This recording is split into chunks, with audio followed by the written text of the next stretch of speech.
tactile. It's like I want to touch it. Touch it, yeah, go ahead. Yeah, absolutely. Pick this one up. Feel how light it is. It is. It's exactly what I thought. I love that your booth was right here. Yeah, thank you so much. I appreciate it. Yeah. This looks so good. Thank you. I gotta see it all. Yes, take it in. It's unique, it's cool, it's airy, which is what we want. So this is what I literally finished last night. Really? So it feels good to have that done right before the show. Yeah, absolutely. It's like a big onward and upward. Yep, that's what it's called. Yeah, I can 3D scan your area, and I can simulate what it looks like in the space before we cut or make anything. I was dreaming of ideas last night to, instead of, because it's quite cumbersome to put them together and do that at the same time. It's kind of like trying to build a house and put shingles at the same time. It's too much. So my thinking is I'll probably place in the middle here, maybe I'll add a leg that comes out to allow a rivet to go in there as well. That would give you more area and more room for those sorts of things to go in. I literally have done this for so long, I can look at it on the computer, which is guiding me, and I can almost instantly just... Love that. Yeah. But I have hundreds of these pieces. I've got cardboard that I stack up and I set them all out. So I can almost look at it and be like, oh, that's it, and pick it out. These are laser cut pieces. If you want, you can have it.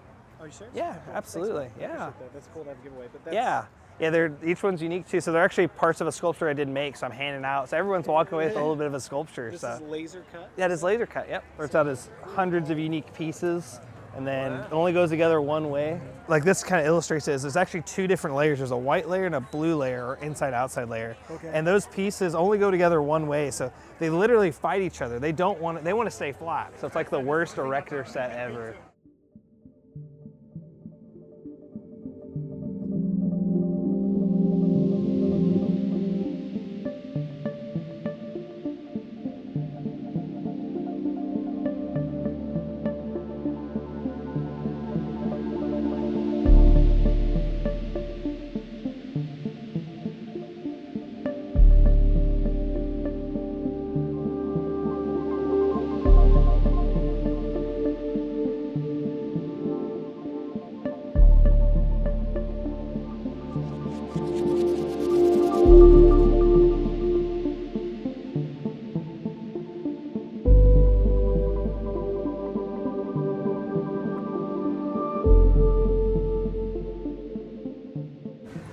Very good.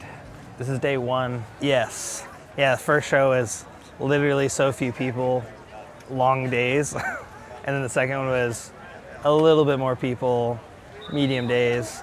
And now this is the shortest length, most people. And it's like kind of been building up to this.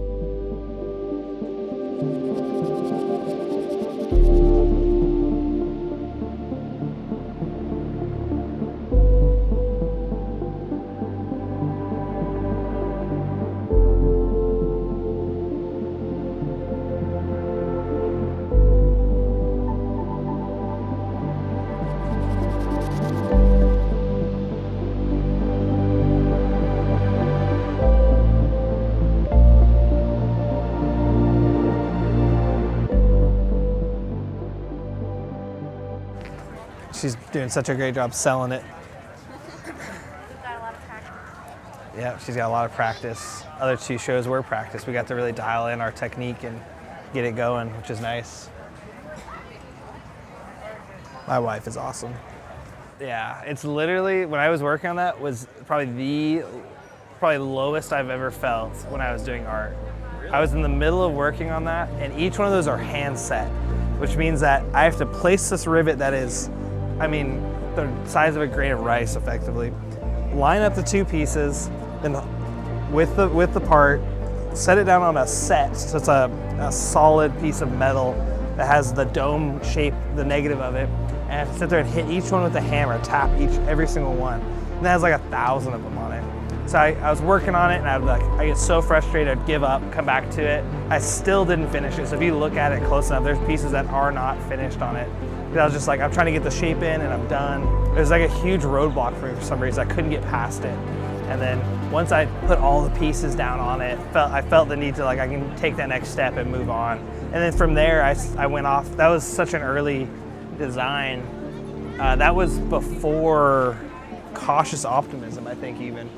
So before I did this one, I'm trying to remember the timeline. And it was stainless steel, which is cool. Got a different sheen to it. It stays shinier longer. been to Santa Fe, Canyon Road is a staple, really, I think, in America of art culture there. So as a kid, I would see I mean, they've got contemporary, they've got every mix. And really, as a kid, I felt like I was really spoiled to see all that great art. So as I've grown up, I've got a good familiarity with it. I'm not classically trained in anything, but I'm like, I kind of know what exists, especially bronze sculpture. I was like, man, I want to do sculpture as my expressive medium. How can I be different? And that's what kind of led me down this path here to using aluminum, but I can use steel and stainless steel or brass and those other things, but I was really trying to be unique in that sense of it. So I'll share one thing that would be helpful to a student in this scenario, because I put these together and it's miraculous that it all comes together, right? It feels like on an assembly this large with so many fasteners, how do you get it all to line up?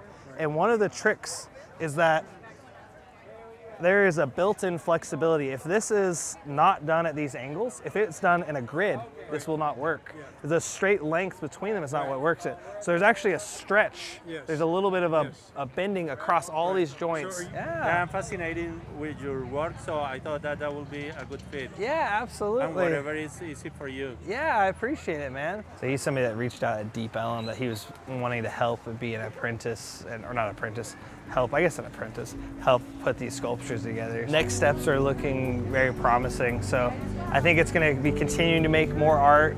I'm hoping to kind of focus up and have somebody kind of join and help me. I've got a couple people that are willing to help. So I think I'll keep making more pieces with kind of the money, the lubrication from this to invest into the next person. I've got some new techniques I want to kind of develop, and most importantly, I want to go big. I want to go bigger than this pretty much from now on. So hopefully next Cottonwood, I'll just have these huge sculptures all around. So very exciting times. What a great chapter to kind of get through. There's been some really tough points, really cold, dreary moments, some times of sadness, kind of growing into now this feels like a really successful day so far. And it's only the first day, so it should be really cool. I mean, like that lady just took a selfie with my sculpture. She like turned it so I wasn't in it even. And like those are the kind of things that are like, okay, this has got real promise. This is cool. It's been a good test of myself and a good test of relationship with my wife, and really keeping me determined and on track. But all the other artists I've talked to up to this point say you gotta go through the hard stuff, you gotta go through the crappy beginnings to really get to this place. So onward and upward, as I like to say, so should be good. I was cautiously optimistic about both those decisions of starting art and really starting a family too at the same time. It's kind of good expressions of them. I don't know why, but I see a mom with a baby when I look at That's exactly what I'm seeing too. Yeah. Yep. And that's what's so cool is I just got goosebumps. yeah.